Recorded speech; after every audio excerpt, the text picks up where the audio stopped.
Hello dear student, how are you? कैसे हैं? Okay, आज हम क्लास 9 का चैप्टर मोशन स्टार्ट करने जा रहे हैं। इसके पहले हमने एक चैप्टर पहला chapter matter in our surrounding जो केमिस्ट्री में हम क्लासीफाई कर सकते हैं, उसके बाद फंडामेंटल यूनिट ऑफ लाइफ जो बायो में आपको पढ़ाया जाता है। अभी तो आपकी एक ही बुक है, लेकिन जैसे जैसे आप हायर क्लास में जाएंगे तो उसका डिमार्केशन होगा कि कौन सा फिजिक्स है, कौन सा केमिस्ट्री है, कौन सा बायो। कहने का मतलब सब्जेक्ट एंड नेचर है, मतलब हर सब्जेक्ट का अपना नेचर है। यही हम आपको तस्वीर यहाँ पे इसलिए दिखा रहे हैं। ये हैं हमारे Albert Einstein, Nobel prize winner. इन्होंने फिजिक्स में इनको 1921 में नोबेल दिया गया। इनके बारे में ज़्यादा डिटेल में आप आगे क्लास में पढ़ेंगे। तो हम यहाँ पे चैप्टर जो चालू करेंगे, मोशन। चैप्टर का नाम है मोशन। ये फिजिक्स में आता है। मैंने ये डायग्राम इसलिए लगाया है, इनकी ये फ़ोटो। इन्होंने बोला था imagination is a more important than knowledge. तो फिजिक्स के बारे में हम जब बात करते हैं तो फिजिक्स इज़ नॉट जस्ट जो अभी आप पढ़ोगे। हायर क्लास में जाके थोड़ी मुश्किल होती है, मुश्किल भी नहीं होती, आप जैसे जैसे पढ़ोगे आपका इंटरेस्ट डेवलप होता जाएगा। But a simple math, simple यानी 9th 10th आगे जो मैथ पढ़ोगे, सिंपल मैथ एंड ऑब्जर्वेशन। आपने हमको मान लो मैंने हम आपको डिस्टेंस बता दिया, आप डिस्टेंस रटे जा रहे हैं, आप रट जा रहे हैं, डिस्प्लेसमेंट आप याद करते जा रहे हैं, मगअप कर लिया। इसीलिए इमेजिन करना है। मेरे लिए बहुत आसान है, मैं अलग अलग आपको गाड़ियाँ दिखा दूँ, पिक्चर लगा दूँ अलग अलग। तो मैं चाहता हूँ जैसे हमने इस पढ़ा उस टाइम में जो हम पढ़ रहे थे, टेक्नोलॉजी इतनी अपग्रेडेड नहीं थी, तो हम लोग ज़्यादा से ज़्यादा विजुलाइज करने की कोशिश करते थे। जैसे हम अब आपसे क्वेश्चन पूछते हैं कि कैसे पता करोगे कोई चीज़ तेज़ चल रही है या धीम, कोई तेज़ चल रही है या स्लो, फास्ट चल रही है या स्लो चल रही है। जैसे आप एक सड़क पे ही देख लो, कोई कार तेज़ जा रही होगी, कोई स्लो जा रही होगी, कोई धीरे और स्लो जा रही होगी।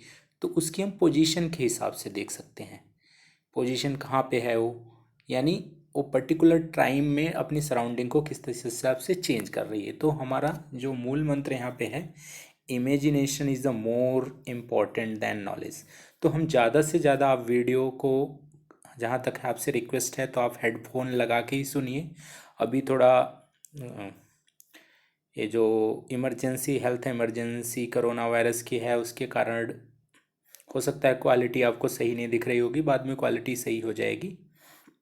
या आपके पास लैपटॉप है तो लैपटॉप में आप देख सकते हैं, तो लैपटॉप में अच्छी क्वालिटी आ जाती है। वहाँ पे 360 या उसके ऊपर भी का ऑप्शन आता है, इसमें 240 तक दिखेगा। तो इसलिए इसमें हमारे आपसे रिक्वेस्ट है कि आप हेडफोन लगा के देखें, सुने। और मैंने जो पढ़ाया है, चाहे बायो के चैप्टर पढ़ाए हैं और चाहे केमिस्ट्री के पढ़ाए हैं, तो उनको आप बार बार सुनिए। उसके बाद आप टेक्स्ट बुक पढ़ लीजिए। अगर आपके पास टेक्स्ट बुक नहीं है तो कमेंट करके आप बता सकते हैं, मैं आपको पीडीएफ भी दे दूंगा। अदरवाइज़ आप एनसीईआरटी की टेक्स्ट बुक प्ले स्टोर से डाउनलोड कर सकते हैं। तो हमने यहाँ पे क्या बात कर रहे हैं, imagination is the more important than knowledge. तो हम जो मोशन वाला चैप्टर पढ़ेंगे ना, तो इसमें हमारा ज़्यादा से ज़्यादा हमको विजुलाइजेशन करना है। हमने फिजिक्स के बारे में क्या बोला, ये आगे आपने पढ़ा भी है, ऐसा नहीं है कि आपने 8th क्लास में फोर्स पढ़ा है, इफेक्ट ऑफ फोर्स पढ़ा है, प्रेशर पढ़ा है, तो वही सारी चीज़ें यहाँ पे भी आएंगी। फोर्स है, इसके बाद ये मोशन है, इसके बाद चैप्टर फोर्स आएगा, लॉ ऑफ मोशन है इसमें। ये सब सारी चीज़ें आप देखेंगे। तो कहने का मतलब है कि आप विजुलाइजेशन पे ज़्यादा ध्यान दीजिए, ठीक है। अगर डिस्टेंस बोला जा रहा है तो आप दिमाग में तब तक आगे मत बढ़िए जब तक आपके दिमाग में एक्चुअल मतलब ना समझ में आए डिस्टेंस क्या है। स्पीड की बात हो तो आप जब तक आपको ना समझ में आए स्पीड क्या चीज़ होती है, तो आपको विजुलाइज करनी है। जब आप विजुलाइजेशन अच्छा आ जाएगा तो सिंपल मैथ से हम इसको ज़्यादा से ज़्यादा सॉल्व कर लेंगे।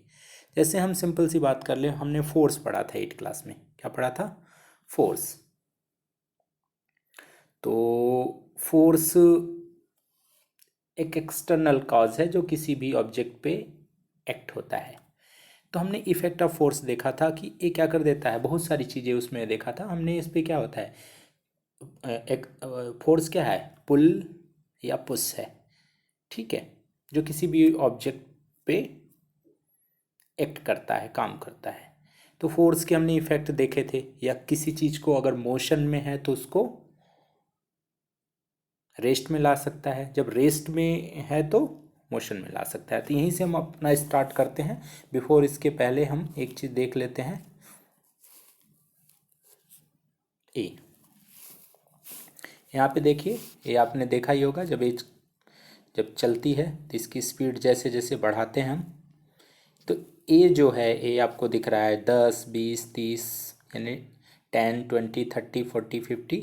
अब जब ये मीटर इधर जाता है तो इसको क्या बोलते हैं हम, स्पीडोमीटर। क्या बोलते हैं, स्पीडोमीटर, ठीक है। और ये जो 99483 ए अगर क्या है, ए आगे जब चलेंगे तो ओडोमीटर है। क्या है, ओडोमीटर, यानी ये रास्ते की लंबाई बताएगी। अगर आप 1 किलोमीटर गए तो यहाँ पे 1 किलोमीटर का हो गया। तो इन सब सारी चीज़ों पे हम बात करते हैं। तो चैप्टर स्टार्ट करते हैं।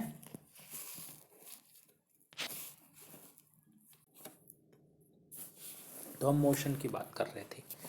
तो मोशन क्या है, उसकी फॉर्मल डेफिनेशन से पहले हम कुछ चीज़ें इसके बारे में देखते हैं कि हम अपने डेली लाइफ में देखते हैं कि कोई भी चीज़ मोशन में है और कोई चीज़ रेस्ट में है, ठीक है। जैसे पक्षियाँ उड़ती हैं,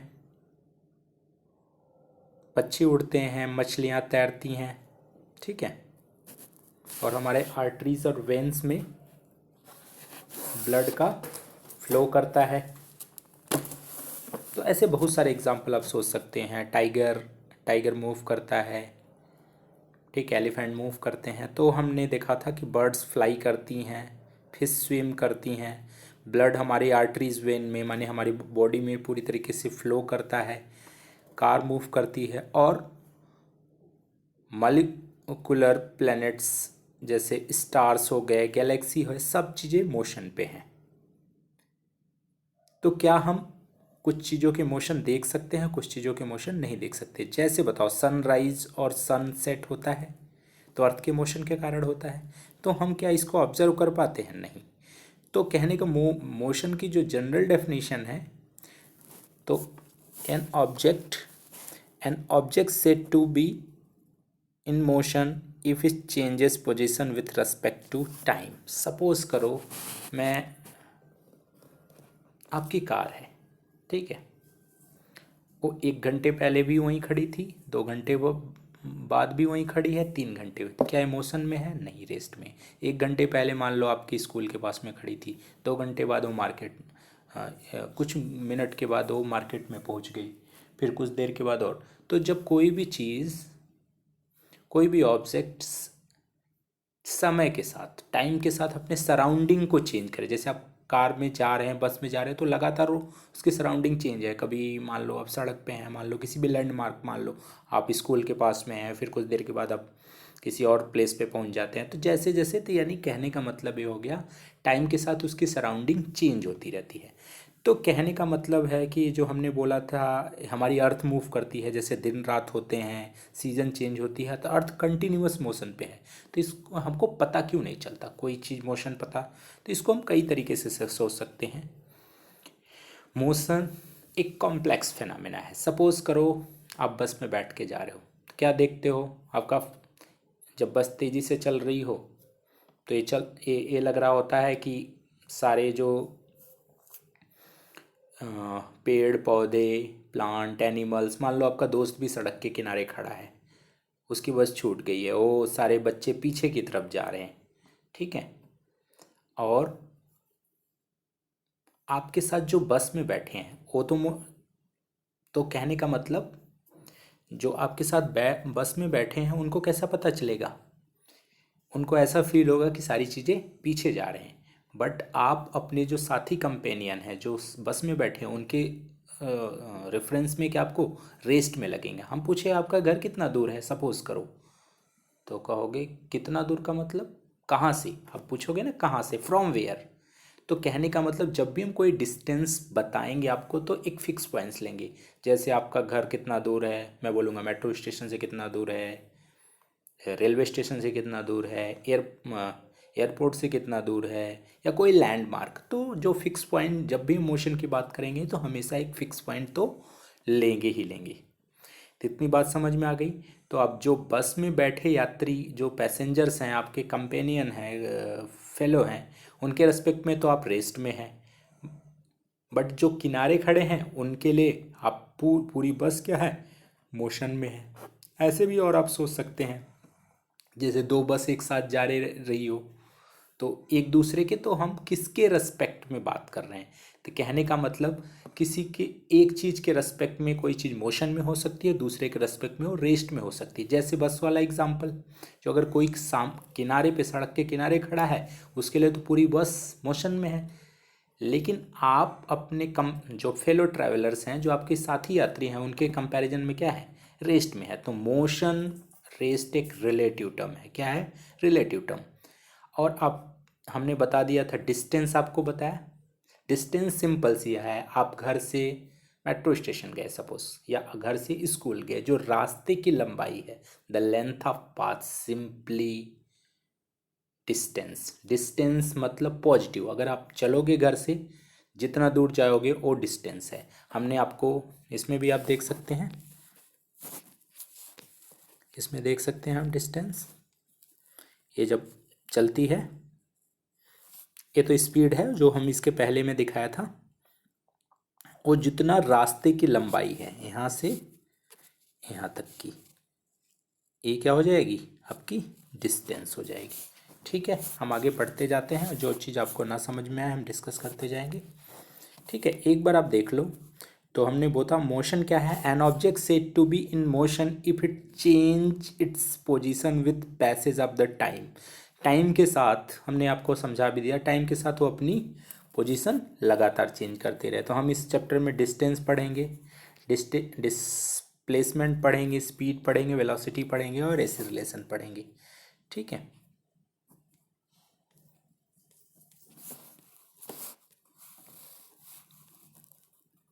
हाँ। तो डिस्टेंस क्या है, डिस्टेंस का मतलब सीधा हमेशा पॉजिटिव होगा। पहली बात अपने दिमाग में चले जानी चाहिए। इसको आप बताते हो ना कि दो शहरों के बीच में, अब मैं पूछूं दिल्ली से इलाहाबाद कितना दूर है, तो आप बोलोगे अप्रॉक्सीमेटली 700 किलोमीटर। आप किलोमीटर में बना सकते हो, या पूछ सकते हैं हमारी अर्थ से सन कितना किलोमीटर है। ठीक है, तो ये जो डिस्टेंस है हमेशा पॉजिटिव होगी, कभी भी नेगेटिव नहीं होगी। तो ठीक है, तो डिस्टेंस आपको अच्छे से समझ में आ गया। तो डिस्टेंस के बारे में बात कर लेते हैं। जैसे आप गूगल पे, आपको कहीं पे जाना है, मान लो आप ओला उबर बुक करते हो, तो आपने मान लो किसी पर्टिकुलर प्लेस की लोकेशन डाली, आपको मान लो यहाँ से छतरपुर में रहते हो, सपोज़ करो दिल्ली के छतरपुर में आप रहते हो, आपको जाना है कुतुब मीनार जाना है, या फिर आपको लाल किला जाना है, रेड फोर्ट जाना है, तो वहाँ से आप लोकेशन डालोगे तो बता देगा कितना दूर है, कितना टाइम लगेगा। कहने का मतलब जब भी हम मोशन, तो जितना डिस्टेंस है वहाँ पे, जितना बोलेगा इतना किलोमीटर है, वो आपका क्या हो गया, डिस्टेंस हो गया। और डिस्टेंस हमेशा पॉजिटिव होगा, उसके लिए डायरेक्शन की ज़रूरत नहीं पड़ेगी। ठीक है, तो हम डिस्कस करते जाते हैं, फिर हम इन पे एग्जाम्पल भी करेंगे और इनके और भी आगे चीज़ें देखेंगे। यहाँ डिस्टेंस हो गया, distance actual length of the path, actual length of the path describe by the any particle, object, कुछ भी हो सकता है। इसमें कोई मैग्नीट्यूड होगा। मैग्नीट्यूड का मतलब सिंपल सी है, कहीं कहीं डायरेक्शन बताना जरूरी हो जाता है, जहाँ पे डायरेक्शन नहीं होता वहाँ मैग्नीट्यूड ही होता है। जैसे मैं बोलूँ कि आपने मान लो आलू लाने को बोला कि आप जाके आलू लेके आओ बाज़ार से, आपने 5 किलो आलू लेके आया, तो आप ये नहीं बोलोगे आप मैं 5 किलो आलू नॉर्थ डायरेक्शन में लेके आया या साउथ डायरेक्शन में। ठीक है, तो जहाँ पे मैग्नीट्यूड से काम चल जाएगा उसको आगे पढ़ोगे आप अभी। जहाँ पे केवल मैग्नीट्यूड होगा उस क्वांटिटी को हम स्केलर क्वांटिटी कहेंगे, जिसमें डायरेक्शन बताना भी जरूरी हो गया। जैसे मैं बोलूँ एक कार इस स्पीड से, मान लो कोई कार है 50 किलोमीटर की स्पीड से नॉर्थ डायरेक्शन में जा रही, तो इस स्पीड के साथ मैंने एक एक्स्ट्रा इंफॉर्मेशन दी, इन्होंने डायरेक्शन भी बता दिया आपको, ठीक है, तो वो आपका वेलोसिटी हो जाएगा, ठीक है। तो distance only magnitude, SI unit इसकी किस में मेजर करेंगे, मीटर में, ठीक है। तो जैसे ए से बी गया कोई आदमी, ए से 5 किलोमीटर फिर वापस आया, तो डिस्टेंस उसकी कितनी हो गई, 10 किलोमीटर हो गई, ओके।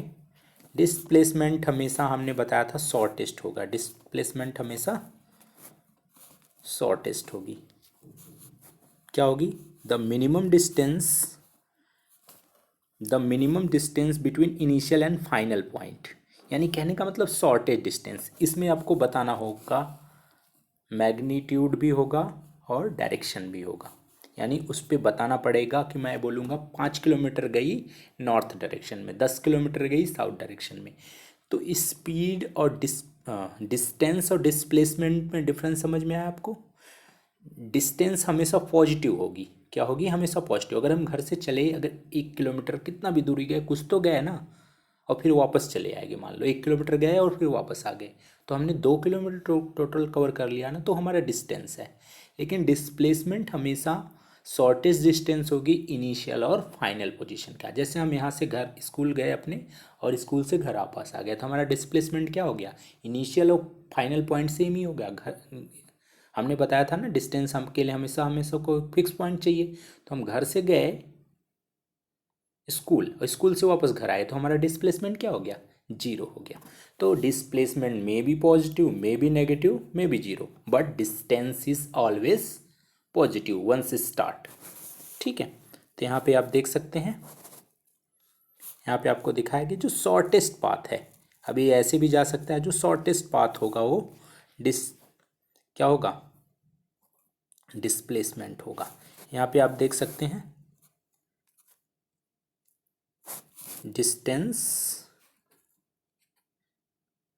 डिस्टेंस हमेशा किससे ज़्यादा होगा, डिस्प्लेसमेंट से, ठीक है। यहाँ पे लिखा है, तो देखो ये डिस्टेंस होगी, ये डिस्प्लेसमेंट होगी। तो यहाँ पे अब डिस्प्लेसमेंट अगर आपको बताना हो, डिस्टेंस कितना है, ए से बी गया, बी से सी गया, तो ये 10 किलोमीटर डिस्टेंस आपका, डिस्टेंस 10 + 10 20। लेकिन अगर डिस्प्लेसमेंट की बात करें तो ए सी होगी, शॉर्टेज डिस्टेंस। आगे हम इसको सॉल्व करेंगे, आप पाइथागोरस थ्योरम से इसको कर सकते हैं। आपको पाइथागोरस थ्योरम पढ़ाया गया ना, किसी भी राइट एंगल ट्रायंगल में, कोई राइट एंगल ट्रायंगल में 90 डिग्री है, तो 10 यहाँ से निकाल सकते हैं, ठीक है। तो ये शॉर्टेज डिस्टेंस होगी। अगेन और सारे क्वेश्चन हैं, हम देखेंगे।